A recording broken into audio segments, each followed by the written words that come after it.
راتوں کو روشن بھی کرتے ہیں، فرشتوں کو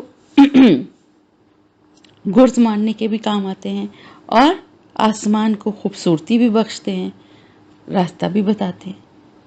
اس کے ذریعے لوگ اپنی منزل تک پہنچ جاتے ہیں۔ کتنے سارے فائدے ہیں۔ اور یہ تخلیق کر کے اللہ پاک نے کیوں تخلیق فرمائے؟ ہمارے لیے۔ سوچیں ہماری کیا اوقات ہے، ہم کیا ہیں، اور اللہ پاک نے ہمارے لیے کیا کیا انتظامات کیے۔ پھر کیا انسان کو زیب دیتا ہے کہ وہ اللہ کا انکار کرے، اللہ کے ساتھ کسی کو شریک کرے؟ اتنی محبت کرنے والے رب کی، اتنا ہمارا خیال رکھنے والے رب کی، جس نے ہم کو دنیا میں بھیجنے سے پہلے ہماری زندگی گزارنے کے تمام انتظامات کر دیے تھے، تو پھر انسان کی انتہائی درجے کی ناشکری اور انتہائی درجے کی سرکشی ہے کہ اگر اس کے بعد بھی وہ اللہ کے وجود کا انکار کرے یا اللہ کے ساتھ کسی کو شریک کرے۔ اللہ تعالیٰ فرما رہے ہیں افمن، کیا بھلا وہ جو یخلقو پیدا کرتا ہے، کمن مانند اس کے ہے جو لا یخلقو نہیں پیدا کرتا، افلا تذکرون، کیا بھلا نہیں تم نصیحت پکڑتے؟ کیا وہ جو کہ خود پیدا کیے گئے ہیں، پیدا کیے گئے سے مطلب یہ ہے کہ اگر بتوں کی بات کی جائے تو بتوں کو کوئی تخلیق کرتا ہے نا، کوئی بناتا ہے نا، خود بخود تو نہیں بن سکتے، انسان ہی بناتے ہیں نا اس کو۔ یا اگر کسی انسان کی کو نعوذ باللہ استغفر اللہ کہ اللہ کے کسی اختیار میں شریک مان رہے ہیں، تو اس انسان کو بنانے والا کون ہے؟ وہ خود بخود بن گیا ہے کیا؟ اللہ تعالیٰ فرما رہے ہیں کیا وہ اس ذات کی طرح ہو سکتے ہیں جس نے سب کچھ تخلیق فرمایا ہے لیکن اس کو کسی نے نہیں تخلیق کیا؟ اور کیا وہ لوگ جن کو کہ خود تخلیق انسان بناتا ہے، ان کو انسان تخلیق کرتا ہے لیکن وہ کچھ تخلیق نہیں کر سکتے؟ اگر یہ جو مشرکین تھے مکہ کے، جو کفار تھے، ان سے بھی جب یہ پوچھا جاتا تھا تو وہ بھی یہ نہیں کہتے تھے کہ انہوں نے ہمیں بنایا ہے، یا اللہ تعالیٰ کی طرف ہی ان کا وہ ہوتا تھا، اللہ کو مانتے تھے کہ انسان کو بنانے والی ذات اللہ تعالیٰ کی، انسان کی تخلیق اللہ تعالیٰ نے کی ہے۔ ان بتوں کو نہیں کہتے تھے کہ انہوں نے ہماری تخلیق کی ہے۔ کہہ بھی نہیں سکتا نا، ایک عقل میں آنے والی بات نہیں ہے کہ جن بتوں کو اپنے ہاتھ سے ہم بنا رہے ہیں وہ کہیں کہ جی یہ انہوں نے ہمیں بنایا ہے، کیسے؟ تو وہ تو وہی والی بات تھی نا کہ ہم تو صرف ان کے ذریعے سے مانگتے ہیں۔ تو اللہ تعالیٰ فرما رہے ہیں کہ جو کچھ بھی پیدا نہیں کر سکتے، کچھ بھی نہیں پیدا کر سکتے، کوئی ایک چیز بتا دو، کوئی ایک مثال بتا دو کہ انہوں نے یہ پیدا کیا ہے، ان کی تخلیق یہ ہے، کوئی ایک چیز بتا دو، زیادہ نہیں۔ تو پھر وہ اس ذات کے برابر کیسے ہو سکتے ہیں جس نے سب کچھ تخلیق فرمایا؟ سارا جہان اس کی قدرت کی کاریگری دکھا رہا ہے ہمیں، زمین و آسمان، انسان، چرند پرند، پہاڑ، دریا، سمندر، ہر چیز میں اس کی ذات جھلک رہی ہے کہ کسی ایسی ذات نے بنایا ہے جس کے جیسا کوئی ہو ہی نہیں سکتا۔ اس لیے نہیں ہو سکتا کہ اگر کوئی اور ہے تو وہ بھی تو کچھ بنائے گا نا، کچھ اس کی بھی تو تخلیق ہوگی نا۔ اللہ تعالیٰ فرما رہے ہیں کہ وہ جو کچھ تخلیق نہیں کر سکتے بلکہ جنہیں خود بنایا ہے اپنے ہاتھوں سے، کیا وہ اس کے برابر، اس ذات کے برابر ہو سکتے ہیں جس نے سب کچھ تخلیق فرمایا ہے؟ کیا بھلا تم پھر بھی نصیحت حاصل نہیں کرتے؟ وَإِنْ، اور اگر تعدو تم گننا چاہو، نعمتوں کو، اللہ کی، لا تحصوها، نہیں تم شمار کر سکتے انہیں، ان اللہ لغفور رحیم، اور اگر تم اللہ کی نعمتوں کو گننا چاہو تو تم شمار نہیں کر سکتے۔ کیسے شمار کر سکتے ہیں؟ آپ اپنے ایک صرف اپنے جسم کی بناوٹ اور جو کچھ اللہ نے آپ کو عطا کیا ہے اس پہ غور کرنا شروع کریں، اپنے اعضاء پہ غور کریں، اندرونی اعضاء پہ غور کریں، جو سسٹم آپ کے جسم میں چل رہے ہیں ان پہ غور کریں، جس طرح سے آپ کا دماغ کام کر رہا ہے، جس طرح سے آپ کی آنکھ کام کر رہی ہے، جس طرح سے آپ کا دل کام کر رہا ہے، ان چیزوں پہ غور کریں۔ ان کو گننا شروع کریں. اپنی زندگی میں جو اللہ نے آپ کو نعمتیں دی ہیں ان کو گننا شروع کریں. آپ اور مزید چیزوں کو تو چھوڑ دیں, آپ ان کو ہی نہیں گن پائیں گے, اتنی ہیں یہ. پھر اس کے بعد تو ہزاروں, لاکھوں, کروڑوں, اربوں نعمتیں. سانس لینے کی نعمت سے لے کر, زندگی بخشنے کی نعمت سے لے کر, آرام, آسائش, کھانا پینا, چلنا پھرنا, بولنا, سونگنا, سننا, سمجھنا, بولنا, یہ سب کتنی بڑی بڑی نشانیاں ہیں اللہ کی ہمارے اوپر رحمت کی. تو ان نعمتوں کو اگر گننا چاہے تو ان نعمتوں کو گننے میں ہی انسان ختم ہو جائے گا, نعمتیں ختم نہیں ہوں گی اللہ کی. تو انسان شمار نہیں کر سکتا, کیا کیا شمار کرے, سارا دن بیٹھ کے بس گنتا ہی رہے, پھر تو کچھ اور کام نہیں کرے, صرف اللہ کی نعمتیں گنے. اللہ تعالیٰ فرما رہے ہیں بے شک اللہ بہت بخشنے والا اور نہایت رحم کرنے والا ہے. یعنی اس کا مطلب یہ ہے کہ ہمارا کیا فرض تھا, ہمیں کیا کرنا چاہیے تھا, ہم دن رات بیٹھ کے اللہ کی نعمتوں کو گنتے اور اس پر شکر ادا کرتے. صرف یہی کام کرتے کرتے ہماری پوری زندگی گزر جاتی, لیکن ہم نہیں کرتے نا. اور اللہ نے ہمیں دنیا میں بھیجا ہے تو ہمیں اللہ پاک نے دنیا میں رہ کے اس زندگی کو گزارنے کے لیے جس طرح کے رشتے ہیں, جو ہماری مصروفیت ہیں, جو ہمیں روزگار کے لیے ہماری مصروفیت ہے, ان سب کے لیے اللہ پاک نے, اللہ کی طرف سے ہمیں اس کی اجازت ہے نا, کہا گیا ہے کہ یہ سب کچھ کرنا ہے, اس کو کرتے ہوئے اللہ کو نہیں بھولنا ہے. تو ہم اللہ پاک بہت بخشنے والا, بہت رحم کرنے والا ہے. وہ ہم سے ایسی ڈیمانڈ بھی کر سکتا تھا لیکن اس سے نہیں کی ہے. لیکن انسان کا دل جو ہے نا وہ شکر سے بھرا ہونا چاہیے, زبان پہ شکر کا کلمہ ہونا چاہیے, اور اللہ کی نعمتوں کا دل میں اللہ کی نعمتوں کی قدر اور احساس ہونا چاہیے. واللہ, اور اللہ, یعلم, جانتا ہے, ما تسرون, جو کچھ تم چھپاتے ہو, وما تعلنون, اور جو کچھ تم ظاہر کرتے ہو. یعنی جو کچھ تم ظاہر کر رہے ہو, جو تمہارے ظاہری اعمال ہیں, وہ تو اللہ کو پتہ ہیں, لیکن جو تمہارے دل میں, جو تمہارے باطنی جو عقائد ہیں, زبان سے جو مرضی کہہ رہے ہو, دل میں جو تمہاری بات ہے نا, اللہ اس کو بھی جانتا ہے. مطلب یہ کہ اس بیوقوفی یا اس گمان میں کوئی نہ رہے کہ اللہ کا انکار کر رہے ہیں, شرک جیسا گناہ کر رہے ہیں, ہر طرح کے گناہوں میں مبتلا ہیں, لیکن پھر بھی ہمیں تو ساری نعمتیں حاصل ہیں. تو اس کی وجہ یہ ہے کہ اللہ ہم سے خوش ہے, جب ہی ہمیں سب کچھ اللہ کی نعمتیں حاصل ہیں. ایسے اس غلط فہمی میں نہ رہیے, کیونکہ یہ سارا سسٹم اللہ کا بنایا ہوا ہے, اور یہاں جو کچھ بھی مل رہی ہیں نا کسی کو نعمتیں یا اللہ کی طرف سے, یہ اس کی تقسیم ہے. کسی کو وہ دے کے آزماتا ہے اور کسی سے لے کے آزماتا ہے. تو یہ اللہ تعالیٰ بعض دفعہ رسی بھی دراز کرتا ہے, انسان اسی خوش فہمی اور خوش گمانی میں رہتا ہے کہ کوئی بات نہیں ہے, اللہ تو بڑا معاف کرنے والا ہے, ہمیں بھی معاف کر دے گا, لیکن ایک دن اس کی رسی کھینچ لی جاتی. تو اللہ تعالیٰ فرما رہے کہ اگر اللہ پاک اپنی رحمت سے درگزر فرما رہا ہے تو اس کی وجہ یہ نہیں ہے کہ وہ جو اس طرح کے مشرک اور جو گناہ گار ہیں ان کی دل کی چھپی ہوئی ان کی نیتوں سے اللہ واقف نہیں ہے. ان کی باطنی جو ان کی سوچ ہے یا ان کے دل کی جو باتیں ہیں ان سے اللہ واقف نہیں ہے, لیکن یہ اللہ کی فیاضی ہے, اس کا نظام ہے, وہ دے رہا ہے, لیکن اس کے کسی خوش فہمی میں مبتلا نہ ہو جائیں. وہ سب جانتا ہے, ظاہر عمل کو بھی جانتا ہے اور دل میں چھپے ہوئے جو باطنی جو عقائد ہیں, نظریے ہیں, یعنی زبان سے تو کہہ رہے ہیں کہ ہم تو ایک ہی اللہ کو مانتے ہیں, لیکن دل میں عقیدہ کیا ہے, فلاں پیر کا, غوث پاک کا, تو فلاں کا, اس کی نیاز, اس کی نظر, ان سے منت مانگنا, یہ سارے دل کے چھپے ہوئے جو عقائد ہیں نا ان سے بھی وہ واقف ہے. یہ میں مسلمانوں کے لیے کہہ رہی ہوں.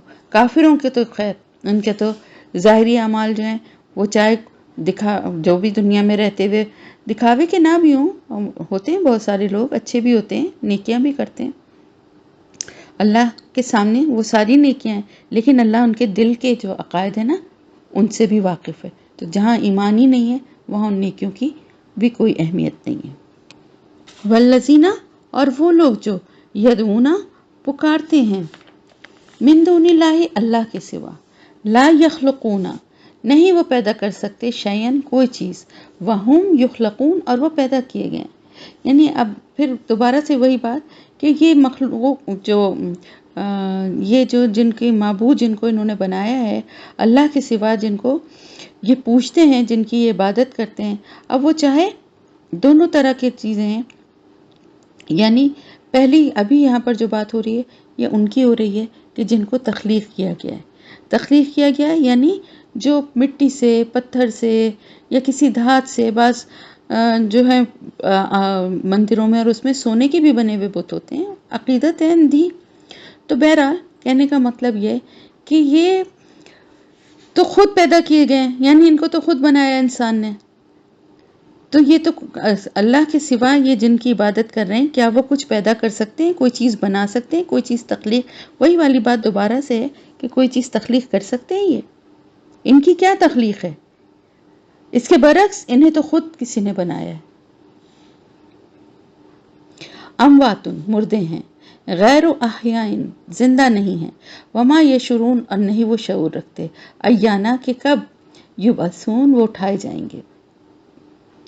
اب یہاں پہ اس والی آیت میں ذکر ہے ان لوگوں کا جو انسانوں کو یعنی وہ اللہ کے ساتھ جو انسانوں کو شریک کرتے ہیں نا، ان انسانوں کی بات ہو رہی ہے.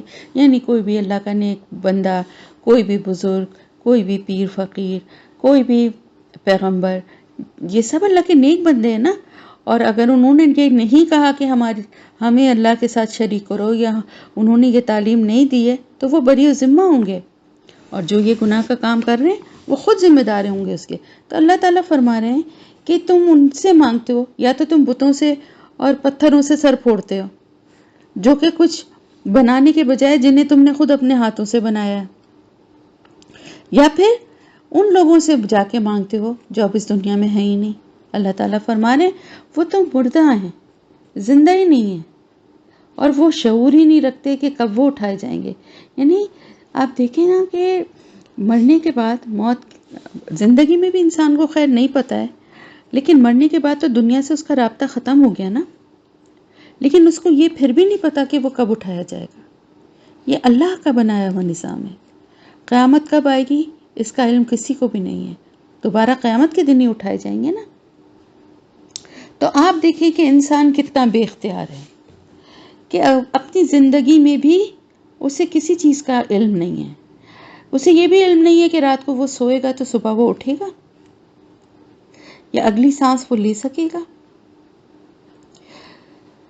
گھر سے نکل رہا ہے تو واپس زندہ آئے گا. کچھ علم ہے انسان کو؟ نہیں. انسان کو کسی بات کا علم نہیں ہے اور نہ اس کا اختیار ہے. تو وہ انسان جو اس دنیا سے چلے گئے ہیں انہیں بھی نہیں پتا کہ اب مرنے کے بعد کب اٹھنا ہوگا. اور ان سے مانگا جا رہا ہے کہ اپنے لیے اولاد مانگی جا رہی ہے، نوکریاں مانگی جا رہی ہیں، وہ کامیابیاں مانگی جا رہی ہیں، رزلٹ میں اچھے نمبر مانگے جا رہے ہیں، ان سے کاروبار میں ترقی مانگی جا رہی ہے. سب کچھ مانگا جا رہا ہے. کن سے؟ ان سے جو خود قبر میں لیٹے ہوئے اس اللہ کی طرف سے اس بلاوے کا، اس پکار کا اعلان کر رہے ہیں کہ جب وہ اٹھائے جائیں گے دوبارہ. بے اختیار ہیں، خود اللہ کے رحم و کرم پہ ہیں. انسان دنیا میں بھی اور مرنے کے بعد بھی. تو مرنے کے بعد تو اس کا رینک اور کم ہو گیا نا. زندگی میں تو یہ کہ کوئی کسی سے مدد مانگتا ہے، اگر وہ کرنا چاہے تو اپنے ہاتھ پاؤں سے یا اپنے پیسے سے یا کسی چیز سے لوگ ایک دوسرے کی مدد کر دیتے ہیں نا. لیکن جو مر گیا اس کے پاس تو اب یہ دنیاوی وسائل بھی نہیں رہے کہ جن سے کہ وہ مدد کرے. اور اب اس کی روح آ کے مدد کرے گی یا وہ اللہ کے پاس سفارش کریں گے؟ وہ تو خود اپنے حساب کتاب کے لیے اب اللہ کے محتاج ہیں، اور انہیں اپنے ہی حال کی فکر اس وقت ہے. وہ کسی کی کیا سنیں گے اور کسی کی کیا مدد کریں گے؟ سوائے اللہ کے کوئی نہیں سن سکتا.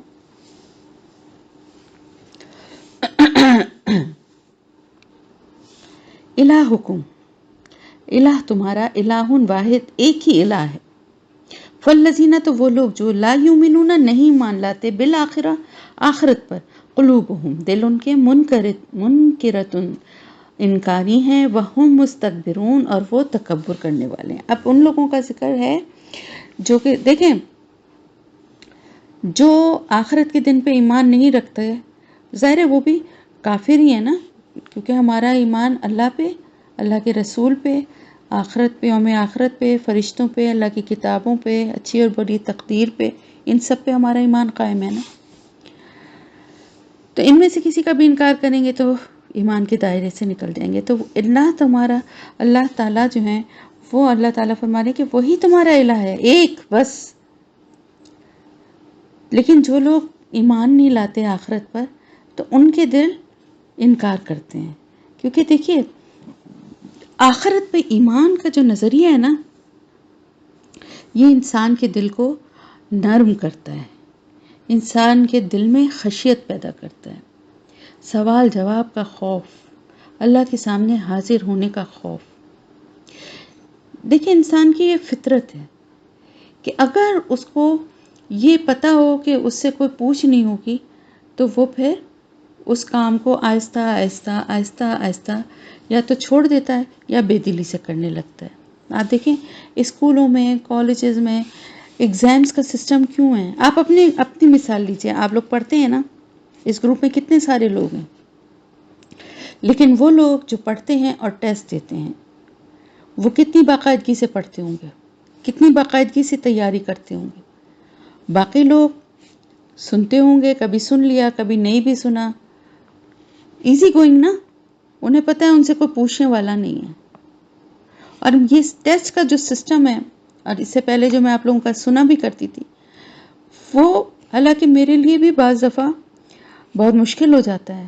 اور اب ماشاءاللہ سے ٹائم، کیونکہ مجھے زیادہ اس کے لیے دینا پڑتا ہے، اور کچھ اور بھی ایشوز ہیں جس کی وجہ سے مجھے ٹائم میرے پاس کم بھی ہوتا ہے، تو مشکل ہوتی ہے مجھے. لیکن میں صرف اس سلسلے کو اسی لیے قائم رکھتی ہوں کہ آپ بار بار سپارہ کھولیں گے، بار بار الفاظ کو دہرائیں گے، بار بار ترجمے کو اور تفسیر کو سنیں گے، تو کچھ نہ کچھ تو دل پہ اثر ہوگا نا، کچھ نہ کچھ تو دماغ اور دل تک بات جائے گی نا.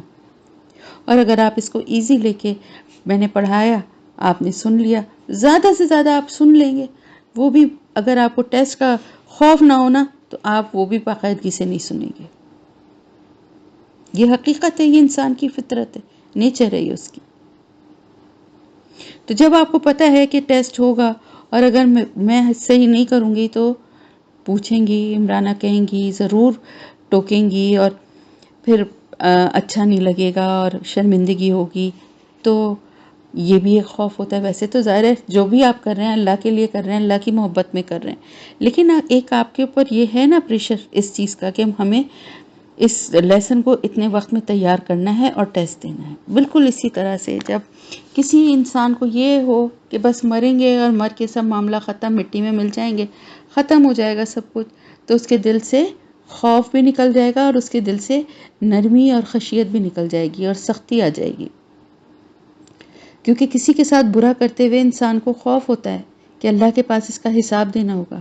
کسی کا مال ہڑپ کرتے ہوئے، کسی کو مارتے ہوئے، کسی کا اور کوئی کسی کو نقصان پہنچاتے ہوئے، دھوکہ دیتے ہوئے، جھوٹ بولتے ہوئے، ایک مسلمان کو تو ضرور ضرور اس کے ذہن کے کسی گوشے میں، وہ الگ بات ہے کہ کوئی گناہوں میں اتنا ملوث ہو جاتا ہے کہ وہ اپنی اس آواز کو دبا دیتا ہے، ورنہ ہر انسان اور خاص طور سے مسلمان، اس کو ضرور یہ چیز جو ہے وہ اندر ہی اندر اس کو ٹوکتی ہے کہ یہ تم غلط کر رہے ہو. لیکن وہ اس کو نظر انداز کر کے ڈھیٹ بن جائے تو پھر آہستہ آہستہ وہ آواز کمزور ہو جاتی ہے. تو اللہ تعالیٰ فرما رہے ہیں کہ تکبر کرنے والے کون ہیں؟ وہی تکبر کرتے ہیں نا، کیونکہ ظاہر ہے ان کو آخرت کا کوئی خوف ہی نہیں ہے، تو وہ اللہ کا انکار کرتے ہیں تکبر کی وجہ سے.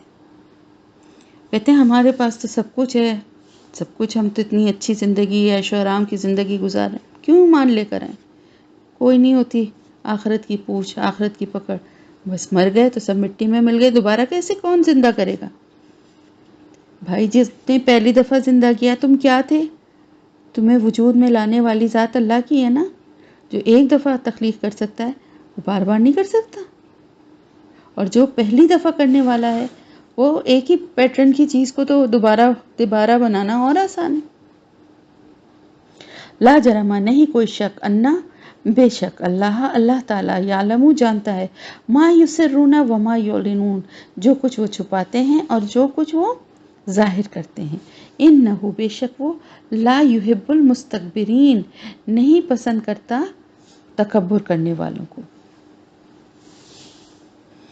اب دیکھیں ہوتا کیا ہے، عام طور سے ہوتا یہ ہے کہ دین کا کام کرنے والے لوگ بہت کم آپ کو ایسے نظر آئیں گے کہ جو بہت مالی لحاظ سے بہت زیادہ مستحکم ہو، اچھے حال میں نظر آئیں گے لیکن بہت زیادہ پیسے، بہت زیادہ ہیں ایسے لوگ، لیکن اکثریت آپ کو ایسی نظر نہیں آئے گی۔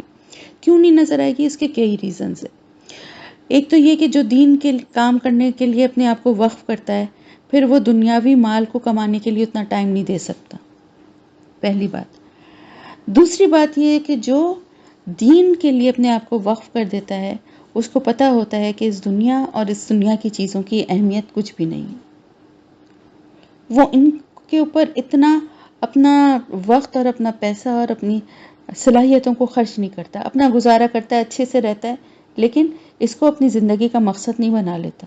جیسے کہ ایک مادی پرست، دنیا پرست ایک انسان جو ہوگا، وہ اسی تگ و دو میں لگا رہے گا کہ اس سے اچھا گھر اور اس سے اچھا فرنیچر اور اس سے اچھے پردے اور اس سے اچھے برتن، اب یہ ہو گیا نہیں، اب اس سے زیادہ اچھا ہونا چاہیے، اب اس طرح کی دعوت ہونی چاہیے، اب اس طرح لوگوں کو متاثر کرنا چاہیے۔ ان کی زندگی کا مقصد کیا ہوتا ہے؟ دنیا۔ لیکن دین کا جو کام کرنے والے لوگ ہوتے ہیں ان کی نظر جو ہے وہ اللہ کی طرف سے اجر کے لیے ان کی نظر لگی ہوئی ہوتی ہے۔ تو اللہ تعالیٰ فرما رہے ہیں کہ جو دین کی دعوت دیتے ہیں، عام طور سے مادی لحاظ سے اگر وہ کمزور بھی ہوں اور دنیاوی شان و شوکت ان میں نہ بھی ہو، تو پھر بھی وہ اللہ کی نظر میں ان کا کتنا بڑا درجہ ہے۔ لیکن دنیا میں کیا ہوتا ہے کہ جو مالی حیثیت سے برتر ہوتے ہیں، جو بہت پیسے والے لوگ ہوتے ہیں، وہ انہیں کمتر سمجھتے ہیں۔ آپ دیکھیں ایک اچھی محفل میں، ایک اچھے سیٹ اپ میں، ایک اچھے یعنی پیسے والا اور ایک فائنینشلی طور پہ بہت اسٹرانگ انسان ہے، وہ اپنے گھر میں اگر دعوت کرے گا، وہ اپنے گھر میں اگر کوئی ایسی تقریب کرے گا، تو اس میں ان لوگوں کو بلائے گا جو دنیاوی یا مالی حیثیت سے اس کے سٹیٹس کے ہوں، اور ایسے لوگ جو کہ بے شک اس کے قریبی دوست ہوں، ملنے والے ہوں، لیکن انسان جو ہے اپنے رشتہ داروں کو، اپنے قریبی دوستوں کو بھی بعض دفعہ اوائڈ کرتا ہے، ان کو بھی ایسی محفلوں میں نہیں بلاتے کہ ان کی بے عزتی ہوتی ہے، ان کے حلیے کا مذاق اڑاتے ہیں، ان کے کم حیثیت اور کم پیسے والا ہونے کا مذاق اڑاتے ہیں، ان کو چیزوں میں شامل نہیں کرتے۔ ایسا کیوں ہوتا ہے؟ ایسا اس لیے ہوتا ہے کہ دین کی عزت اور دین کا کام کرنے والے لوگوں کی عزت ہماری نظروں میں کم ہو گئی ہے، جبکہ ان کی عزت سب سے بڑھ کر ہونی چاہیے۔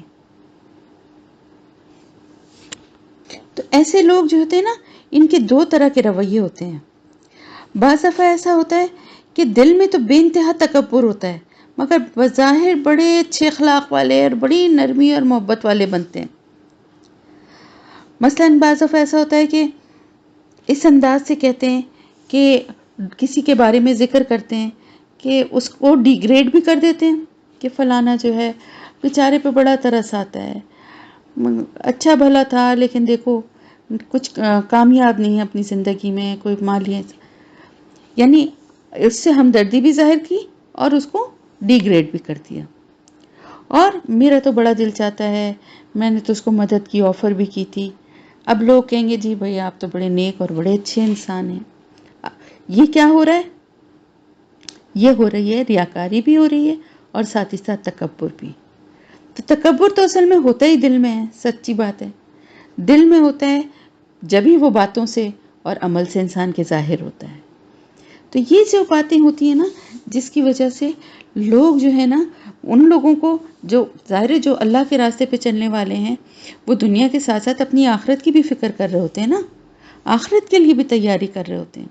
تو ایسے لوگ جو ہیں ان کا مذاق اڑاتے ہیں، ان کو کم حیثیت سمجھتے ہیں. اللہ پاک فرما رہے ہیں جو کچھ دل میں چھپا رہے ہیں اور جو کچھ وہ ظاہر کر رہے ہیں، اللہ تعالیٰ سب کچھ جانتا ہے، اور تکبر کرنے والوں کو وہ پسند نہیں کرتا.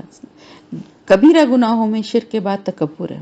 اور شیطان جو ہے وہ دیکھیں کیوں ماتوب ہوا، کیوں جنت سے نکالا گیا، کیوں دھتکارا گیا، کیوں اس قیامت تک اس پہ لعنت ہے، کیوں شرک تو نہیں کیا تھا نا، تکبر کیا تھا، نافرمانی کی تھی، جو کہ کبیرہ گناہ ہے. وَإِذَا، اور جب قیل لہم، کہا جاتا ہے انہیں، ماذا، کیا کچھ، انزلہ اتارا، ربکم، تمہارے رب نے، قالوا اساطیر الاولین، وہ کہتے ہیں کہانیاں پہلوں کی. اب کیا ہوتا ہے کہ اساطیر کہتے ہیں، سطر ہوتی ہے نا، سطر لکھتے ہیں جس لائن کو کہتے ہیں نا سطر، جو لکھی ہوئی لائن. اساطیر اس کی جمع، یعنی کہانیاں. ایسی باتیں کر کر کے یہ کفار جو تھے، مشرکین جو تھے، یہ مذاق اڑاتے تھے.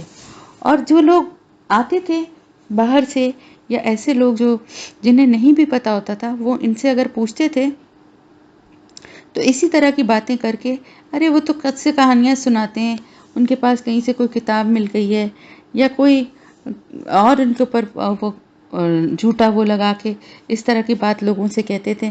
تو اس کی وجہ سے کیا ہوتا تھا، بہت سے لوگ جو ہیں وہ پہلے ہی بدظن ہو جاتے تھے، آپ صلی اللہ علیہ وسلم تک آتے ہی نہیں تھے اس طرح کی باتیں کر کے. تو اب آپ یہ دیکھیں کہ یہ کتنا بڑا گناہ کرتے تھے کہ اللہ کے کلام کو وہ کہتے تھے کہ یہ قصے کہانیاں ہیں. یہ کیا قصے کہانیاں ہیں، اس میں کیا کچھ ہے، اس میں نصیحت ہے، اس میں عبرت ہے، اس میں احکامات ہیں، اس میں تو بہت کچھ ہے. اور جو قصے کہانیاں کہہ رہے ہیں، اگر ان پیغمبروں کے واقعات کو ہم قصے کہانیاں بھی سمجھ لیں تو ان میں سے ہر کہانی اور ہر واقعے میں کتنی بڑی نصیحت اور عبرت چھپی ہوئی ہے. لیحملوا، تاکہ وہ اٹھا لیں، اوزارہم، بوجھ اپنے، کاملتاً، پورے، یوم القیامہ، قیامت کے دن، ومن اوزاری، اور بوجھوں میں سے، الذین، ان لوگوں کے بھی، یضلونہم، وہ گمراہ کر رہے ہیں جنہیں، بغیر علم، بغیر علم کے، الا، خبردار، ساء، کتنا برا ہے، ما یزرون، جو بوجھ وہ اٹھا رہے ہیں. اب آپ یہ دیکھیں کہ مکے والوں کا کیا رویہ تھا کہ خود تو انکار کر ہی رہے تھے، اور اگر دوسرے قبیلوں سے بھی لوگ آتے تھے تو انہیں بھی گمراہ کر دیتے تھے. تو اب کیا ہوگا قیامت کے دن، نہ صرف یہ کہ وہ اپنا بوجھ اٹھائیں گے، بلکہ ان لوگوں کے بوجھ بھی اٹھائیں گے جن کو انہوں نے بھٹکایا تھا، گمراہ کیا تھا. کیونکہ یہ تو دیکھیں ایک چین ہے، جس طرح نیک عمل کرنے سے یا اچھا کوئی کام کرنے سے، یا کسی کو اچھی بات بتانے سے، علم دینے سے، وہ ایک سلسلہ چلتا رہے گا، اور اس شخص کو اپنے اس نیکی کا بھی ملے گا ثواب، اور اس نے جس کو نصیحت کی یا جس کو یہ اچھا کوئی کام سکھایا اور وہ کرے گا، اور اس کے بعد وہ کسی کو سکھائے گا، تو وہ سب کا ایک حصہ جس نے علم دیا یا جس نے نیکی کی ہے، جہاں سے سٹارٹ ہوئی ہے، اس کو ملتا رہے گا. ان لوگوں کے اجر و ثواب میں کوئی کمی نہیں ہوگی، یہ اللہ کی رحمت ہے. لیکن جس نے سکھایا ہے اس کو بھی اس کا حصہ ملے گا. تو بالکل اسی طرح گناہوں کا بھی ایسے ہی سلسلہ چلتا ہے. جس نے برائی کی، کیونکہ کہتے ہیں نا، میں نے آپ کو بتایا تھا کہ قابیل نے کیونکہ ان کو حابیل کو قتل کیا تھا، تو قیامت تک اب جتنے بھی قتل ہوں گے ان قاتلوں کو تو سزا، ان کو تو گناہ پورا پورا ملے گا، لیکن اس گناہ کا حصہ ایک قابیل کو بھی جائے گا. سوچیں، جب سے دنیا قائم ہوئی ہے اور جب تک قیامت نہیں آتی، ہر ایک کے قتل کا حصہ جو ہے گناہ کا، وہ قابیل کو بھی جائے گا، کیونکہ اس نے ایک غلط کام کی ابتدا کی تھی. تو اسی طرح یہ کیا کرتے تھے، نہ صرف یہ کہ خود انکار کرتے تھے، بلکہ دوسروں کو بدظن کرتے تھے، ان کو بھی کہ یہ قصے کہانیاں ہیں اور یہ سب کہہ کے ان کو بھی گمراہ کر دیتے تھے. تو اب قیامت کے دن اللہ تعالیٰ فرما رہے ہیں کہ وہ اپنے بوجھ بھی اٹھائیں گے اور ان کے بوجھوں میں سے بھی اٹھائیں گے، ان لوگوں کے بھی جنہیں وہ گمراہ کر رہے تھے بغیر علم کے. یعنی ان کو کوئی علم نہیں تھا، کسی دلیل یا جواز کی وجہ سے یہ بات نہیں کہتے تھے، بلکہ صرف خود گمراہ تھے اور ان کو بھی ایسی جھوٹی سچی باتیں کہتے تھے. اور جو جنہیں انہوں نے گمراہ کیا تھا وہ بھی یہ کہہ کر چھوٹ نہیں جائیں گے کہ ہمیں تو انہوں نے بہکایا تھا. کیونکہ اب یہ ہو سکتا ہے نا کہ وہ کہیں کہ جی ہم تو پوچھنے کے لیے آئے تھے, ہم تو رسول کے پاس جانے کے لیے آئے تھے. انہوں نے کہا نہیں, یہ تو رسول نہیں ہے اور یہ تو قصے کہانیاں ہیں اور ان پہ سحر ہوا ہے, یہ تو ہم واپس چلے گئے. کیوں؟ اللہ نے تو سب کو عقل اور شعور سب کو دیا ہے نا. ڈائریکٹ مل کے کیوں نہیں اللہ کے رسول سے ملے, کیوں نہیں اللہ کے کلام کو سنا؟ تو ان کو ان کے گناہ کا جو ہے, ان کے انکار کا اور ان کے کفر کا ان کو حصہ ملے گا, اور جنہوں نے ان کو بہکایا تھا اس راستے سے ان کو ڈبل ملے گا, اپنا بھی ملے گا اور ان کا بھی ملے گا. ان کو خود تصدیق کرنی چاہیے تھی نا. تو دیکھیں یہی ہمارے لیے بھی ہے نصیحت, بہت بڑی نصیحت, کہ ہم بھی جو سنی سنائی باتوں پہ ہم چلنے لگتے ہیں اور ویسا ہی کرنے لگتے ہیں کہ جو رواج یا جو طور طریقے چلے آ رہے ہیں ہم وہی کریں گے, ہم ویسے ہی کنڈے کریں گے, ہم ویسے ہی نظر نیاز کریں گے, 11ویں شریف منائیں گے, ہم ویسے ہی 12 ربیع الاول کی کھیریں اور بریانیاں بنا کے بانٹیں گے, ہم ویسے ہی سب کچھ کریں گے. محرم میں دودھ کے شربت اور حلیم بانٹیں گے. کیوں؟ اس لیے کہ ہمارے یہاں ایسے ہی ہوتا ہے, ہماری فیملی میں ایسے ہی ہوتا تھا, ہماری ساس ایسی کرواتی تھی, ہماری امی ایسی ہی کرواتی تھی. تو بھائی اگر ان کو نہیں علم تھا ان کو مزید گناہ گار نہ کریں, ان کے لیے بھی اللہ سے معافی مانگیں کہ وہ لا علمی میں کرتے رہے. لیکن آپ کے پاس اب علم آ گیا ہے تو ان کے گناہوں میں اور اضافہ نہ کریں, بلکہ جو بھی غلط, دیکھیں میں کبھی بھی نہیں منع کرتی کسی چیز سے بھی, آپ ضرور حلیم بنائیں, آپ ضرور بانٹیں, آپ ضرور دودھ کے شربت بنائیں, آپ ضرور کھیر بنائیں, جو دل چاہے جب دل چاہے بنائیں, لیکن اس کے لیے 11ویں اور کنڈا اور محرم کی وہ مخصوص تاریخیں کیوں ہیں؟ بعض لوگ کہتے ہیں کہ جی ہم اس لیے کرتے ہیں کہ اس بہانے اس دن ہم سے یہ کام ہو جاتا ہے, ورنہ تو پھر وہ ٹل جاتا ہے, پھر ہم سوچتے ہی رہ جاتے ہیں, پھر وہ ہوتا ہی نہیں ہے. تو ہم نے یہ ایک دن مقرر کیا ہوا ہے کہ اس دن ہم بنا کے بھیجیں گے, تو وہ ہم اس بہانے ہم کر لیتے ہیں. یہ بھی ایک شیطان کا دھوکہ ہے. کیوں ایسا ہے؟ کوئی ضرورت نہیں ہے. آپ ربیع الاول کا پورا مہینہ ہے, اگر آپ کو ربیع الاول میں کرنے کا دل چاہ رہا ہے تو آپ ربیع الاول کا پورا مہینہ ہے, کسی بھی دن آپ کو محلے میں کچھ بھیجنا ہے, کچھ بانٹنا ہے, آپ کر لیجئے. باقی یہ کنڈے شنڈے ان کی تو ویسے ہی کوئی اہمیت نہیں ہے, کوئی حقیقت نہیں ہے. آپ ویسے جو دل چاہے بنائیں, پکائیں, محلے میں بانٹیں, گھر میں بلا کے کھلائیں. ایک بہت اچھی رسم تھی جو کہ ختم ہوتی جا رہی ہے. میلاد ہوتے تھے, لوگ جمع ہوتے تھے, اللہ کا ذکر ہوتا تھا. آپ نہ کریے اس طرح کے میلاد, آپ نہ کریے اس طرح کی قرآن خوانی, لیکن اللہ کے ذکر سے اپنے گھروں کو آباد کریے.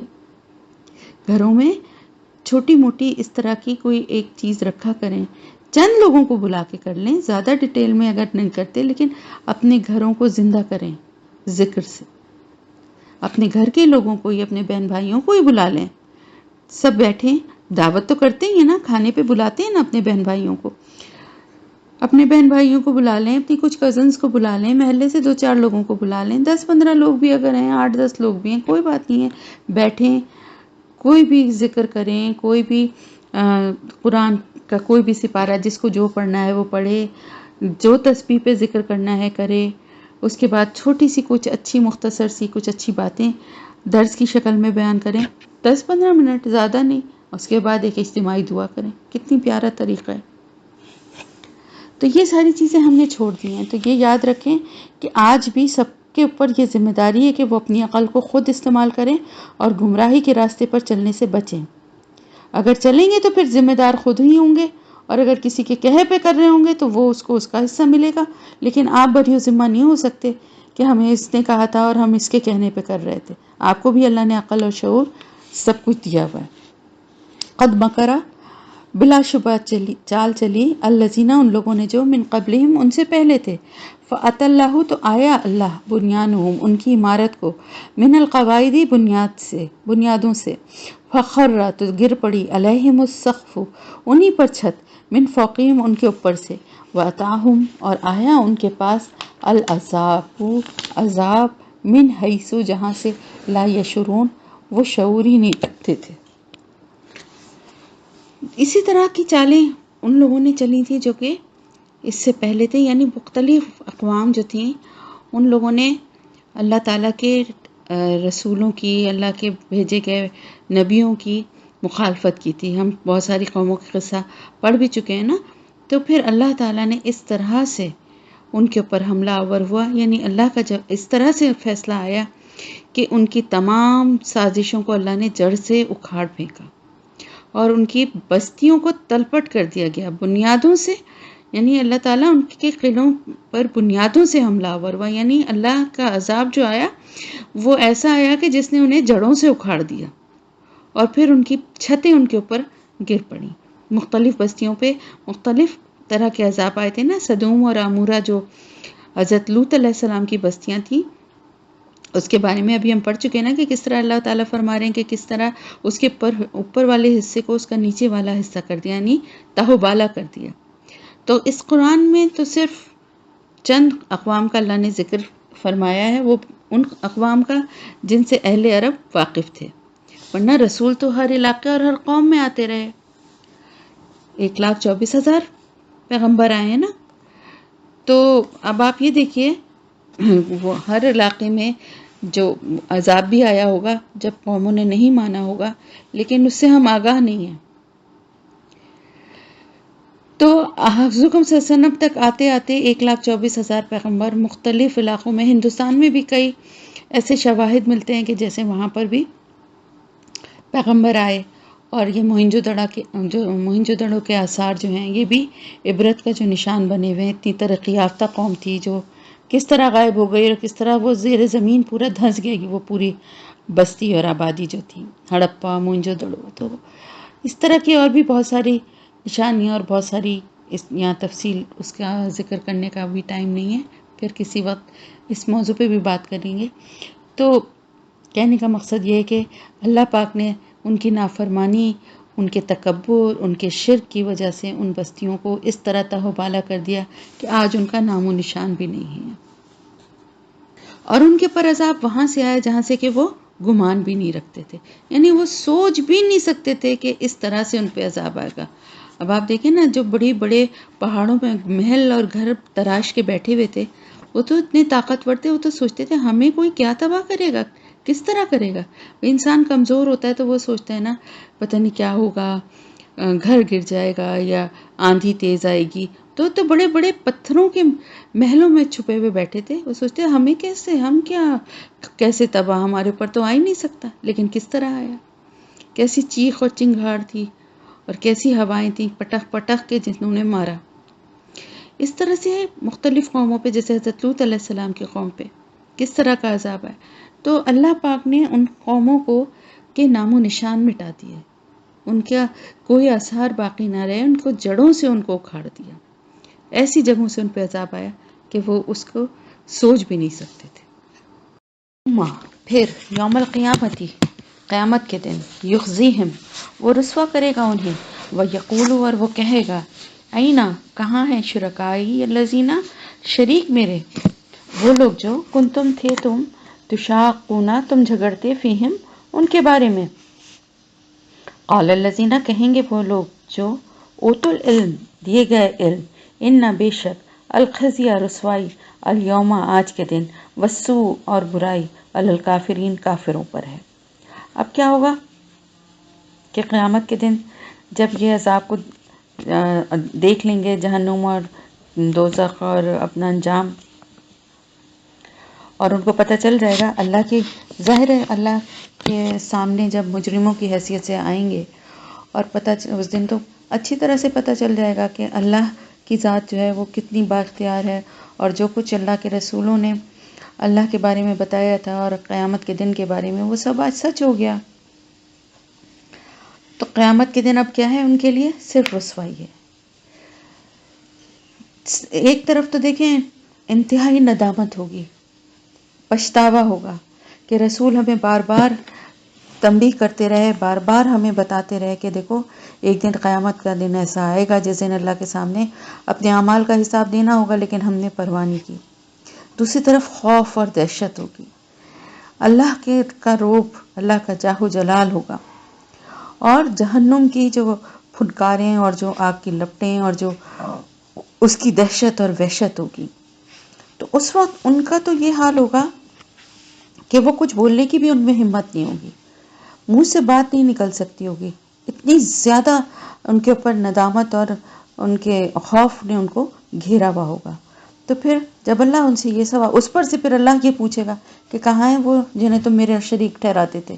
ایک تو ویسے ہی مجرموں کو احساس ہو گیا ہوگا اپنے گناہ کا، اپنی غلطی کا، پھر اللہ پاک پھر ان سے یہ سوال بھی کرے گا، تو اب ان کے پاس جواب تو کوئی ہے نہیں، اور ندامت اور شرمندگی سے اور اللہ کے جاہ و جلال سے ان کے منہ سے الفاظ بھی نہیں نکل سکتے تھے کہ کوئی کچھ بھی بول سکیں، کیونکہ اول تو ان کے پاس بولنے کے لیے کچھ ہوگا ہی نہیں۔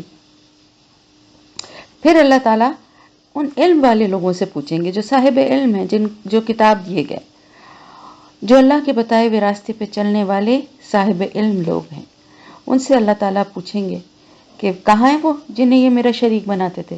ایسے ہی ہوتا ہے نا کہ اگر کسی ایک کلاس کی مثال میں دوں کہ بچے شرارت کرتے ہیں، کسی بچے سے کوئی غلطی ہو جاتی ہے، اب سب بچوں کو لائن سے کھڑا کیا جاتا ہے، پوچھتے ہیں کس نے کیا تھا، یہ کس نے توڑا ہے، یہ فرض کریں سپوز کوئی چیز توڑ دی۔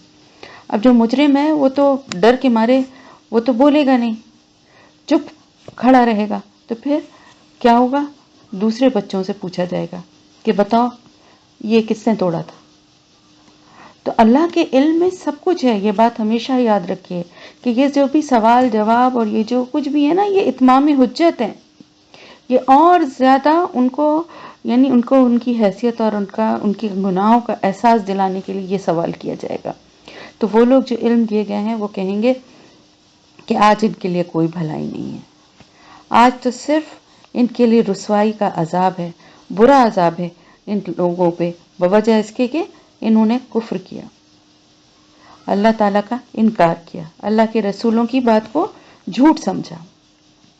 الذین، وہ لوگ جو تتوفاہم، فوت کرتے ہیں انہیں، الملائکۃ، فرشتے، ظالمی، جبکہ وہ ظلم کرنے والے ہیں، انفسہم، اپنی جانوں پر، فالقوا، تو وہ پیش کرتے ہیں یا وہ ڈال دیتے ہیں، السلام، صلح، ما کننا، نہ تھے ہم، نعملو، ہم کرتے، من سوئن، کوئی برائی، بلا، کیوں نہیں، ان اللہ، بے شک اللہ تعالیٰ، علیم، جاننے والا ہے، بما، ساتھ اس کے، جو کنتم تھے تم، تعملون، تم عمل کرتے۔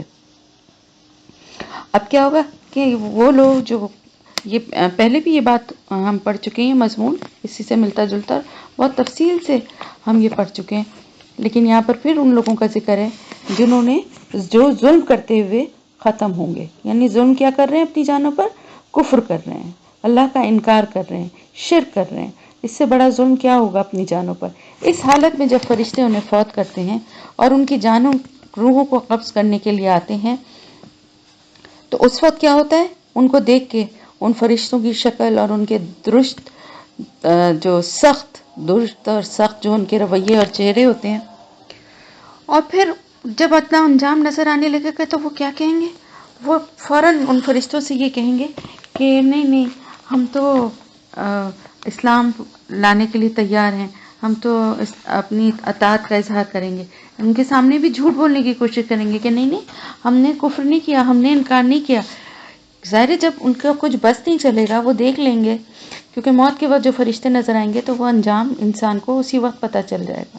اللہ ہم سب مسلمانوں کا خاتمہ خیر پہ کرے۔ تو ان فرشتوں کی جو شکلیں ہوں گی اور جس طرح سے وہ روح کو نکالیں گے، اس سے ہی اس انسان کو اندازہ ہو جائے گا، اور وہ پھر ان فرشتوں سے کہیں گے کہ نہیں نہیں، ہم تو صلح ڈالیں گے، یعنی ان کے سامنے کہیں گے کہ نہیں، ہم تو اللہ کے ماننے والے ہیں اور ہم تو انکار کرنے والے نہیں ہیں، ہم نے تو کوئی برائی کی ہی نہیں ہے، ہم نے تو کوئی غلط کام کیا ہی نہیں ہے۔ تو اللہ تعالیٰ فرما رہا ہے بلا، کیوں نہیں، بے شک اللہ تعالیٰ خوب جانتا ہے جو کچھ تم عمل کرتے رہے ہو، یعنی اللہ سے کچھ چھپا ہوا تو نہیں ہے نا، اللہ کو صرف تمہارے کہنے سے، تمہارے یعنی اقرار کرنے سے اپنے جرم کا، تبھی اللہ کو تمہارے جرم کا پتہ چلے گا۔ اللہ تو تمہارے دلوں کا چھپے اور ظاہر ہر بھید کو جانتا ہے، تمہارے تمام اعمال سے کے علاوہ تمہاری نیتوں کو بھی جانتا ہے، تمہاری سوچوں کو بھی جانتا ہے۔ تم اگر ظاہری طور پہ کوئی اچھا کام کر بھی رہتے تو اس کے پیچھے تمہاری نیت اور تمہاری سوچ کیا ہے اس کو بھی اللہ جانتا ہے. تو اللہ سے تو کچھ چھپا ہوا نہیں ہے. یہ جھوٹ بول کے کس کو دھوکہ دے رہے ہیں؟ اصل میں بات یہ ہے کہ دیکھیں قیامت کے دن جو ہے جیسا کہ شیطان کہے گا نا کہ آج مجھے نہ ملامت کرو، میں اپنے آپ کو ہی ملامت کرو، تو ہوگا یہ کہ بڑی امیدیں جن لوگوں کو جھوٹی امیدیں ان شیطانی راستے ہی ہیں نا جو پیروں سے، فقیروں سے، بزرگوں سے، بتوں سے، جس سے بھی امید لگاتے ہیں کہ یہ ہمیں بچا لیں گے.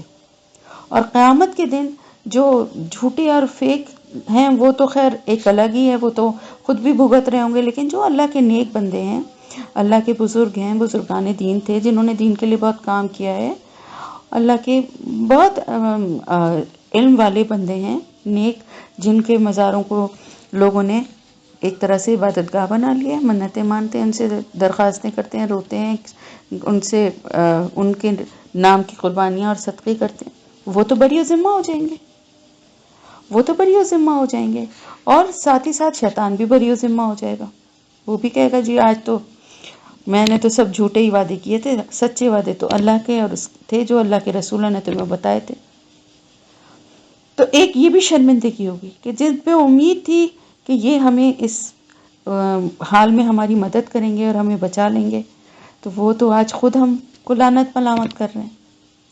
اور دوسری طرف یہ کہ اپنے پاس کچھ ہے ہی نہیں، ساری زندگی اللہ کا انکار کرتے ہوئے، شرک کرتے ہوئے گزاری، اللہ کے سامنے کچھ بولنے کی مجال نہیں. پھر اللہ پاک فرما رہے ہیں کہ جس وقت موت کا وقت ہوگا، فرشتے ان کی روحیں لینے قبض کرنے آئیں گے، اسی وقت ان کو اندازہ ہو جائے گا اپنے انجام کا، اور وہ پھر ان سے جھوٹ بولیں گے کہ نہیں نہیں ہم تو انکار کرنے والے نہیں ہیں. جیسے کہ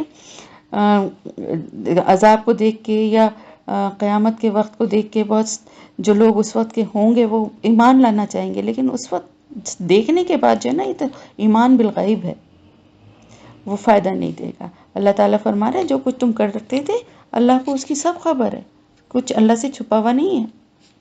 فَادْخُلُوا بس داخل ہو جاؤ، ابواب جہنم جہنم کے دروازوں میں، خالدین فیہا ہمیشہ رہنے والے اس میں، فلبئس بس البتہ کتنا برا ہے، مثویٰ ٹھکانہ المتکبرین تکبر کرنے والوں کا. تکبر بہت بہت بہت بڑا گناہ ہے، گناہ کبیرہ میں سے بھی اس کا درجہ بہت بڑا ہے، اور یہ جو ہے نا انسان کو تباہ و برباد کر دیتا ہے، اس کی ساری نیکیوں کو کھا جاتا ہے.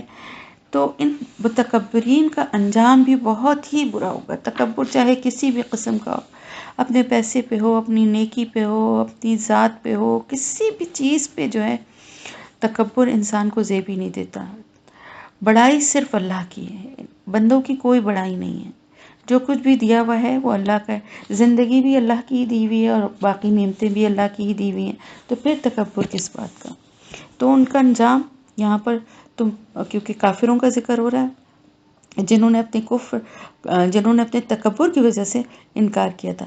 جیسے قریش جو مکہ کے جو لوگ تھے مشرکین، ڈائریکٹلی ان سے خطاب ہے اور باقی قوموں کے لیے بھی ہے کہ وہ بڑے بڑے سردار جو تھے وہ اپنے تکبر میں یہ کہتے تھے نا کہ ان پہ کیوں ایمان لائیں، جن کے ساتھ یہ چند غریب لوگ اور اس طرح کے لوگ ان کے ساتھ شامل ہو گئے، تو ہم ان کے اوپر کیوں، اللہ کو یہی ملے تھے، کوئی بڑا سردار، ہمارے بڑے بڑے سردار ہیں بڑے بڑے قبیلوں کے، ان کو کیوں نہیں چنا. یہ کیا تھا؟ یہ صرف تکبر تھا کہ دین کے اوپر غور کرنے کے بجائے حیثیت اور پیسے اور پوزیشنز سے لوگوں کو جج کرنا. تو ان متکبرین کا انجام یہ ہے کہ ان کو جہنم کے دروازوں میں داخل کیا جائے گا، جہاں کہ وہ ہمیشہ ہمیشہ رہیں گے. جیسا کہ مشرکین کے لیے بھی یہی ہے نا کہ وہ ہمیشہ رہیں گے، اسی طرح متکبرین بھی جو ہیں وہ ہمیشہ رہیں گے. وقیلا اور کہا گیا للذین لوگوں کے لیے، ان لوگوں کے لیے اتقوا تقوی کیا، ماذا کیا کچھ، انزلہ اتارا ربکم تمہارے رب نے، قالو کہتے ہیں خیرہ بہت اچھا، للذین ان لوگوں کے لیے جنہوں نے احسنوا اچھا کیا، فی ہذہ الدنیا حسنہ اس دنیا میں بھلائی ہے، ولا دار الآخرہ اور البتہ گھر آخرت کا خیرن بہتر ہے، ولنعم اور البتہ کتنا اچھا ہے دار المتقین گھر متقین کا. اب ذکر ہو رہا ہے ان لوگوں کا جو کہ جنہوں نے تقوی اختیار کیا ہے، ایمان والوں کی بات ہو رہی ہے، جنہوں نے پرہیزگاری سے اللہ کے خوف کے ساتھ اپنی زندگی گزاری، بچ بچ کے گناہوں سے اپنی زندگی گزاری۔ ان سے جب پوچھا جائے گا کہ کیا کچھ نازل کیا ہے تمہارے رب نے، جب ان سے پوچھا جاتا ہے وہ کہتے ہیں بہت اچھا۔ تو مشرکین تو کیا کریں گے جب ان سے وہ تو انکار کرتے ہیں اپنے تکبر کی وجہ سے، لیکن جو ایمان لے آتے ہیں، جو اللہ کی رسول کی باتوں کو سننے کے بعد ایمان لے آئے اور قرآن کے کو سمجھنے اور جاننے لگے اور پرہیزگاری کی زندگی گزارنے لگے، ان سے بھی لوگ پوچھتے تھے نا۔ اب دیکھیں ایک انجان شخص جب آتا ہے تو وہ اس کو جو بھی ملتا ہے راستے میں ان لوگوں سے پوچھتے ہیں کہ بھائی تمہارے یہاں ایک پیغمبر آئے تھے۔ اسی طرح ہوتا تھا نا، لوگ آتے تھے تو سب دور دور تک چرچا ہو گیا تھا کہ ایک پیغمبر ان کے قوم میں ایک آیا ہے جو کہ کہتا ہے کہ میں اللہ کی طرف سے بھیجا گیا ہوں اور اللہ کا پیغام سناتا ہوں۔ تو جب وہ آتے تھے تو پوچھتے تھے، تو اکثریت تو انہی لوگوں کے ہتھے چڑھ جاتی تھی کہ جو کہ بڑے بڑے سردار اور متکبرین تھے، لیکن کچھ لوگوں کے ایمان والے متقی لوگوں کے پاس بھی آتے تھے، ان سے پوچھتے تھے کہ کیا نازل کیا گیا ہے تمہاری رب کی طرف سے، کیا اتارا گیا ہے؟ وہ کہتے ہیں بہت اچھا۔ اس کی وجہ کیا ہے؟ اس کی وجہ یہ ہے کہ نیکی کی روش جو لوگ اختیار کرتے ہیں ان کے لیے اگر پورے کا پورا اللہ کا کلام ان کی سمجھ میں نہیں بھی آتا تو بھی وہ کہتے ہیں کہ اس میں بھلائی ہے، خیر ہی ہے۔ جیسے ہمارا ایمان کیا ہے، بہت سارے اللہ کے فیصلے اور بہت ساری چیزیں ایسی ہماری زندگی میں ہوتی ہیں جن کی حکمت، جن کا مقصد ہمیں سمجھ میں نہیں آتا، بظاہر ہمیں ان چیزوں سے تکلیف بھی ہوتی ہے، لیکن ہمارا ایمان کیا ہے کہ اللہ کی طرف سے نازل ہوا ہے نا یہ فیصلہ، تو یہ اچھا ہی ہے۔ تو وہ بھی کہتے ہیں، جب ان سے پوچھا جاتا ہے وہ کہتے ہیں اس میں خیر ہی خیر ہے۔ تو ایسے لوگ جو کہ اس طرح کی بات کرنے والے، گناہوں سے بچنے والے اور اللہ کی ہر بات، اللہ کے ہر کلام سے متعلق جو بھی بات ہوتی ہے اس کو کہتے ہیں کہ اس میں خیر اور بھلائی ہے۔ ان لوگوں کے لیے دنیا میں بھی بہت اچھا بدلہ ہے اس کا۔ اور یہ یاد رکھیے گا کہ دنیا میں اچھا بدلے کا مطلب یہ نہیں ہے کہ وہ بہت مالدار ہو جائیں گے، روپے کی بڑی ریل پیل ہوگی، بلکہ ان کی زندگی میں اللہ پاک دنیا میں بھی ان کو کے دل کو اطمینان، قناعت، سکون بخش دے گا، چاہے مشکل حالات سے ہی گزریں، لیکن ایمان ان کے دل سے دور نہیں ہوگا اور ان کے دل میں اللہ کی طرف سے ایک طمانینت، ایک خوشی، ایک اطمینان ہوگا۔ آپ دیکھیں بہت سے اللہ کے نیک بندے، آپ کا کبھی اتفاق ہوا ایسے لوگوں سے ملنے کا کہ جو مالی طور پہ اتنے اچھے حال میں نہیں ہوتے ہیں، پریشان ہوتے ہیں اور بہت جدوجہد کر رہے ہوتے ہیں، لیکن آپ کبھی ان سے بات کریں، ان کی زبان سے سبحان اللہ الحمدللہ کے الفاظ بھی نکلتے ہیں، ان کا رویہ بتا رہا ہوتا ہے، صرف زبان سے کہنا دیکھیں کافی نہیں ہے، ان کا رویہ بتا رہا ہوتا ہے کہ وہ اپنے حال میں بہت خوش اور مطمئن ہیں، وہ اللہ کے سوا کسی سے مدد نہیں مانگتے، پھر اللہ پاک ان کو کسی کا محتاج بھی نہیں کرتا۔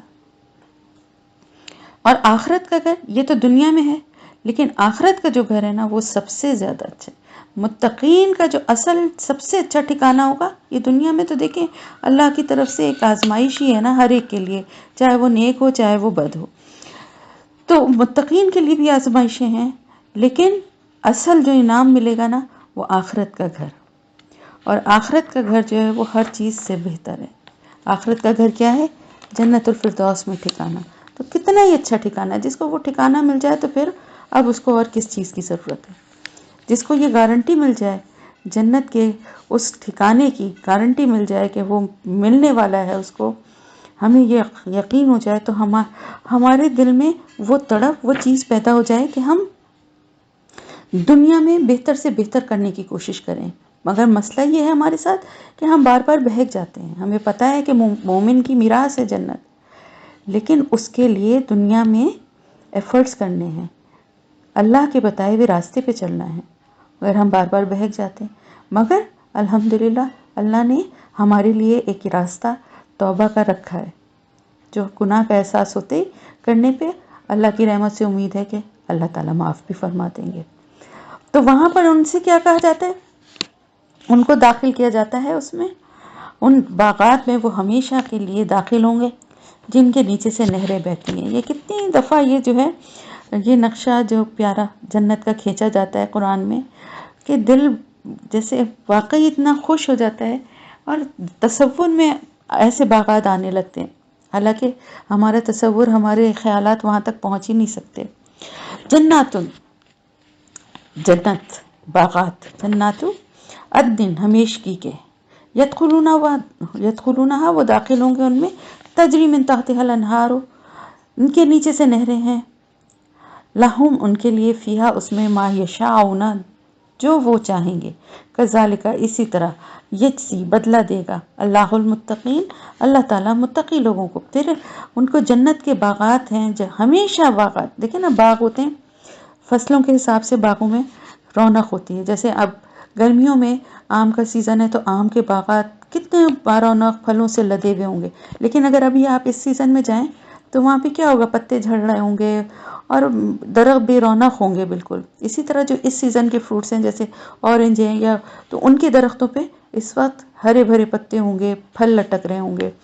پھر ویسے بھی ایک خزاں کا سیزن آتا ہے جس میں موسٹلی درخت جو ہیں وہ بالکل اجاڑ ہو جاتے ہیں درختوں سے پتے گر جاتے ہیں اور ان کی بالکل حالت خراب ہوتی ہے.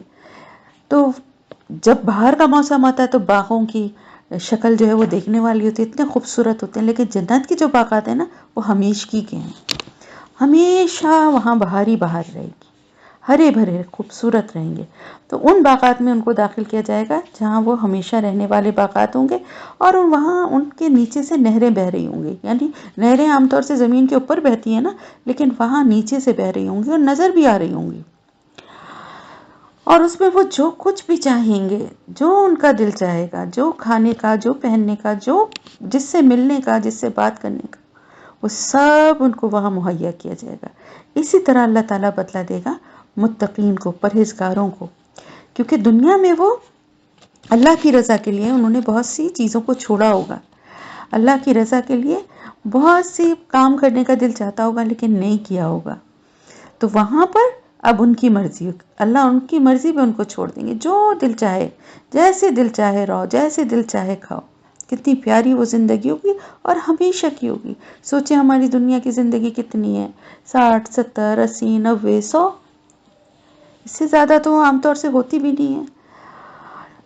اتنے سے سالوں کی زندگی اس میں بھی سمجھیں 25 30 سال 40 سال تو بچپن لڑکپن جوانی پھر شادی پھر بچے اسی میں انسان الجھا رہتا ہے. اس کے بعد کتنا ٹائم ہوتا ہے اس کے پاس. اس ٹائم کی قدر کر لیں جو اللہ نے ابھی ہمیں دیا ہے. گناہوں سے بچنے کی کوشش کر لیں تاکہ آخرت کے وہ ہمیشگی کے باغات انشاءاللہ تعالی ہمیں حاصل ہوں کیونکہ متقین کے لیے ہے یہ بدلہ. یہ جزا جو ہے متقین کو دی جائے گی. الذین وہ لوگ جو اب ان متقین کی ایک اور نشانی بتائی جا رہی ہے کہ کیسے پتہ چلے گا کہ وہ متقین ہیں. وہ لوگ جو تتوفاہم الملائکۃ فوت کرتے ہیں انہیں فرشتے طیبین اس حال میں کہ وہ پاک ہوتے ہیں. یقولون وہ کہتے ہیں سلام علیکم سلام ہے تم پر ادخلوا داخل ہو جاؤ الجنت جنت میں بما بوجہ اس کے جو کنتم تھے تم تعملون تم عمل کرتے. اب دیکھیں یہ بہت ڈیٹیل میں یہ مضمون آ چکا ہے ابھی پچھلے اس میں ہم پڑھ چکے ہیں اس کو. یہاں پر بھی مختصراً میں اس کو بتاؤں کہ جو نیک متقی لوگ ہیں ان کی نشانی یہ ہوگی کہ ان کو بھی مرتے وقت اپنا انجام پتہ چل جائے گا. جیسے برے لوگوں کو کفار کو اپنا انجام پتہ چلے گا نا ایسے ہی ان متقی لوگوں کو بھی پتہ چل جائے گا. کیسے جو فرشتے آئیں گے نا ان کو کی روح نکالنے کے لیے ان کی شکلوں سے نورانی شکل کے اور بہت محبت سے پیار سے آ کے اس سے بات کریں گے اور اس سے ان کا یعنی ان کے دل کو اور خوشی اور حوصلہ ملے گا اس حال میں کہ وہ پاک ہوتے ہیں. کس چیز سے پاک ہوتے ہیں؟ گناہوں کی آلودگی سے پاک ہوتے ہیں. اور وہ فرشتے آ کر ان سے کہتے ہیں کہ سلام ہو تم پر جنت میں داخل ہو جاؤ بوجہ اس کے یعنی اس وجہ سے تم جو کام کرتے رہے ہو جیسے تم نے زندگی گزاری ہے جیسے اللہ کی بتائے ہوئے راستے پہ تم چلتے رہے اللہ کی رضا کے مطابق اپنی زندگی گزاری گناہوں سے بچتے رہے. اب اس کا انعام یہ ہے کہ جنت میں داخل ہو جاؤ. حل ینظرون نہیں وہ انتظار کر رہے الا مگر ان کے تاتیہم آ جائیں ان کے پاس الملائکۃ فرشتے او یا یاتیا آ جائے امر رب کا فیصلہ آپ کے رب کا. کذالک اسی طرح فعل کیا الذین من قبلہم ان لوگوں نے جو ان سے پہلے تھے. وما اور نہیں ظلمہم اللہ نہیں ظلم کیا ان پر اللہ نے. ولیکن اور لیکن کانو تھے وہ انفسہم اپنی ہی جانوں پر یظلمون وہ ظلم کرتے. اب پھر انہی لوگوں کی دوبارہ بات ہو رہی ہے جن کی مطلب جو حالت کفر میں مرے اور اس حال میں جبکہ وہ ظالم تھے.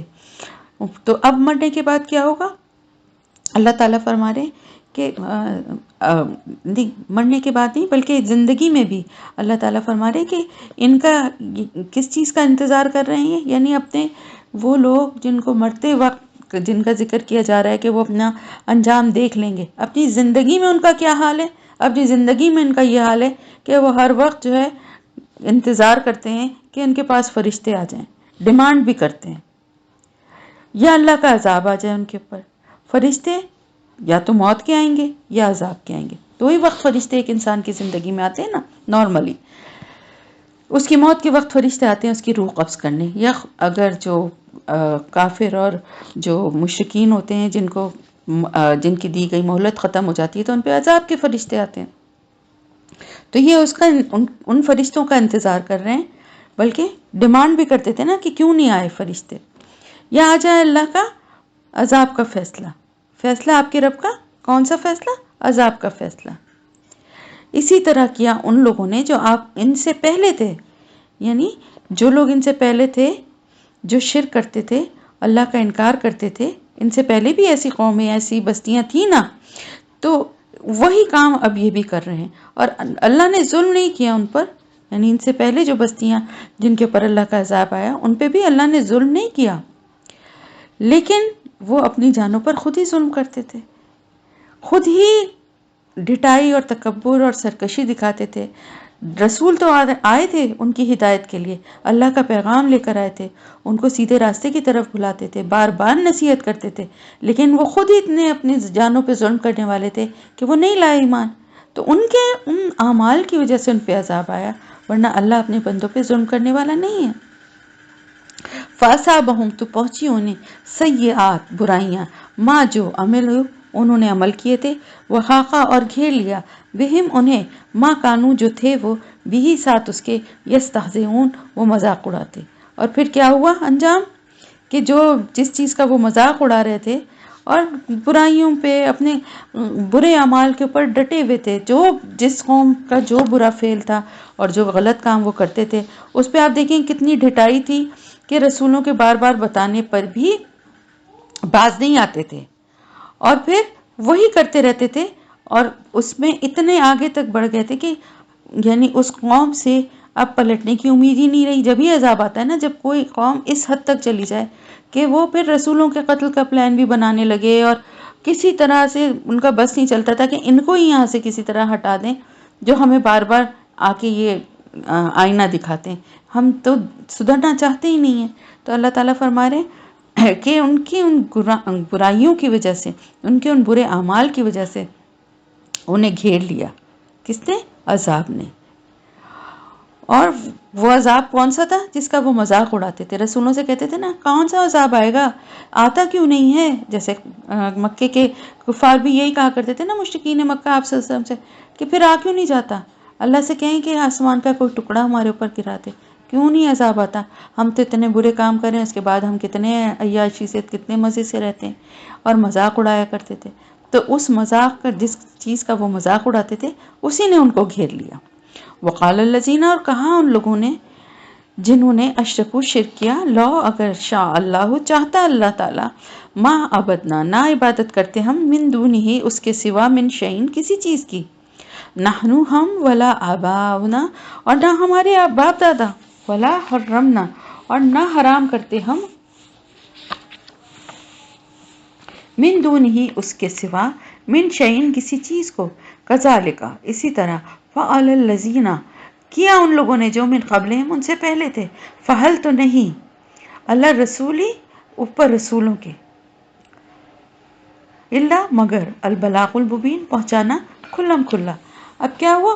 ان سے پہلے کی قوموں کا بھی یہی رویہ تھا اور ان کا بھی یہی رویہ ہے کہ وہ کیا کہتے ہیں کہ اگر اللہ چاہتا تو ہم شرک نہ کرتے. اور اللہ کی ہی عبادت کرتے، اس کے سوا ہم کسی کی عبادت نہ کرتے، نہ ہم نہ ہمارے باپ دادا۔ مطلب کیا ہے؟ مطلب یہ کہ اگر یہ اتنا ہی برا کام ہے تو اللہ نے ہمیں کیوں نہیں روک دیا؟ اور بہت افسوس کے ساتھ کہنا پڑتا ہے کہ یہ تو کافروں اور مشرکوں کا رویہ ہے جو کہ آج مسلمانوں میں بھی نظر آتا ہے۔ بہت سارے لوگ یہ کہتے ہیں بس جب اللہ چاہے گا نا تو ہم نماز بھی پڑھنے لگیں گے، اگر اللہ چاہتا تو ہمیں برے کام سے خود ہی روک دے۔ اسی طرح بہت سے مجرم، بہت سے غلط کام کرنے والے کہتے ہیں کہ ہم یہ غلط کام کر رہے تھے نا تو پہلی دفعہ میں ہی ہم پکڑے جاتے، پہلی دفعہ میں ہی ہمیں سزا مل جاتی، ہم رک جاتے، ہم ڈر جاتے، اللہ کسی طرح سے ہمیں روک دیتا ہے اس غلط کام سے۔ تو یہ یاد رکھیں نا کہ اللہ پاک نے یہ دنیا کا نظام، بار بار وہی بات ہے، اس لیے نہیں بنایا کہ ہر ایک کو زبردستی اللہ روک دے غلط کاموں سے۔ تو یہ جو بات کرتے ہیں نا کہ جب اللہ چاہے گا تو ہم بھی کر لیں گے، اللہ اسی وقت چاہے گا جب آپ کے دل میں خواہش ہوگی۔ آپ اس قرآن کی کلاس میں آئے اور اس کو پڑھنا اور سمجھنا شروع کیا، اللہ نے آپ کے لیے راستہ بنا دیا نا، لیکن خواہش تو آپ کے دل میں تھی نا، آپ نے چاہا، دعا کی کہ ہمیں اللہ پاک ایسا ہمارے لیے راستہ بنائے، ہم پڑھنا چاہتے ہیں، ہم سمجھنا چاہتے ہیں، لیکن ہمیں کوئی راستہ نظر نہیں آتا، اللہ نے راستہ بنا دیا۔ اب اسی گروپ میں بہت سارے لوگ اور بھی ہیں جو کہ آ کے شامل ہوئے، ان کے لیے بھی تو یہ راستہ اللہ نے بنایا نا، لیکن ان کے دل میں خواہش اور ان کے دل میں طلب نہیں ہے، تو وہ آنے کے باوجود بھی کچھ فائدہ حاصل نہیں کر پا رہے۔ ایسے ہی اس دنیا میں رہتے ہوئے مسلمان ہونے کے بعد بھی، مسلمان تو ہو گئے ہیں ہم، بائی برتھ ہیں، لیکن اگر ہم اس کتاب سے اللہ کی تعلیمات جو اللہ نے اس کتاب کے ذریعے ہمیں ہمارے لیے بھیجی ہیں، جو رسول نے ہمیں بتایا ہے، ان سب چیزوں پہ اگر ہم عمل کرنے والے، گناہوں سے بچنے والے، نیکیوں کو کرنے والے، فرائض کو ادا کرنے والے، لوگوں کے حقوق ادا کرنے والے، اگر ہم اس کو پڑھ کے بھی نہ ہوں تو پھر کیا فائدہ ہے؟ ہم کہیں جی اللہ چاہتا تو ہم کر ہی لیتے۔ اللہ صرف ان کے لیے چاہتا ہے جو دل میں خواہش رکھتے ہیں اور اللہ کے راستے کی طرف آنا چاہتے ہیں۔ تو وہ کہتے تھے جنہوں نے شرک کیا تھا کہ اگر اللہ چاہتا تو پھر اللہ ہمیں روک دیتا نا، اور کوئی بجلی گر پڑتی اس بت پہ، کوئی وہ جہاں ہم نے عبادت گاہ بنائی تھی وہ تباہ ہو جاتی، تو ہم بھی ڈر جاتے، ہم سمجھتے کہ ہاں بھائی نہیں کرنی ہے، لیکن اللہ نے تو ہمیں روکا ہی نہیں۔ اگر اللہ چاہتا تو ہم رک جاتے، اس شرک سے باز آ جاتے، اور ہم اس کے سوا کسی کی بھی عبادت نہیں کرتے، اور اس کے حکم کے سوا ہم کسی کا حکم نہ مانتے۔ تو یہ رویہ جو کہ قریش مکہ کا ہے، بالکل یہی رویہ اسی طرح کا اس سے پہلے کے قوموں میں بھی تھا۔ وہ بھی یہی دلیل دیتے تھے کہ اگر اللہ چاہتا تو ہم ایمان لے آتے۔ تو دیکھیں وہ تو کافر ہیں، مشرک ہیں، وہ ایسی بات کہہ رہے تھے، لیکن مسلمان ہوتے ہوئے بھی اگر کوئی یہ کہے کہ اگر اللہ چاہتا تو ہم بھی نماز پڑھ لیتے، ہم بھی عبادت کرتے، اللہ ہمیں کیوں نہیں روکتا؟ اور پھر اس کے بعد دوسری بات کیا کہ اگر اللہ نے ہمارے لیے عذاب لکھ ہی دیا تو ہم کیسے بچ سکتے ہیں؟ اگر اللہ نے لکھا ہی ہے کہ ہم جہنم میں جائیں گے تبھی تو ہم غلط کام کر رہے ہیں، ورنہ اگر اللہ نے نہیں لکھا ہوتا تو ہم بھی دوسرے لوگوں کی طرح نیکی کے کام کر رہے ہوتے۔ تو اللہ نے تو نہیں لکھا، اپنے عمل سے آپ لکھوا رہے ہیں جو بھی کر رہا ہے سب۔ تو بات یہ ہے کہ اللہ کی طرف بڑھنے کی ضرورت ہے، اللہ کے بتائے ہوئے راستے پہ چلنے کے لیے قدم اٹھانے کی ضرورت ہے، آگے کا راستہ منزل اللہ ہمارے لیے آسان کرے گا، لیکن پہلے سے ہی یہ کہ اللہ زبردستی پکڑ کے ہمیں اس راستے پہ ڈال دے، یہ بہت غلط ڈیمانڈ ہے۔ اللہ تعالیٰ فرما رہے ہیں کہ رسولوں کے اوپر بھی نہیں ہے کہ وہ کسی کو زبردستی لائیں، صرف پیغام اللہ کا پہنچانا، پورا پورا کھلم کھلا صاف اور واضح پہنچا دینا جو ہے وہ یہ ہے رسولوں کی ذمہ داری۔ تو آپ یہ دیکھیے کہ رسول جب اتنی بڑی ہستی جو کہ اللہ تعالیٰ کی طرف سے اللہ کا نمائندہ بن کے اللہ کا پیغام لے کر آتے ہیں، ان کی بات کے بارے میں اللہ تعالیٰ فرما رہے ہیں کہ صرف پیغام پہنچانا ان کی ذمہ داری ہے، باقی یہ کہ کسی کو راہ راست پہ لانا ان کی ذمہ داری نہیں ہے۔ تو پھر اس کے علاوہ اور کون ہے جو زبردستی کسی کو ہدایت کے راستے پہ لائے؟ ماں باپ لاکھ چاہیں بچے کو ہدایت کے راستے پہ نہیں لا سکتے، استاد لاکھ چاہے کسی کو بھی ہدایت کے راستے پہ نہیں لا سکتا، اس کے لیے اس کے دل میں خود ہدایت کی تڑپ ہونی چاہیے۔ وَلَقَدْ اور البتہ بلا شبہ بَعَثْنَا بھیجا ہم نے فی کل امت ہر امت میں رسولاً ایک رسول ان اعبدوا اللہ کہ عبادت کرو اللہ کی، وَاجْتَنِبُوا اور بچو الطاغوت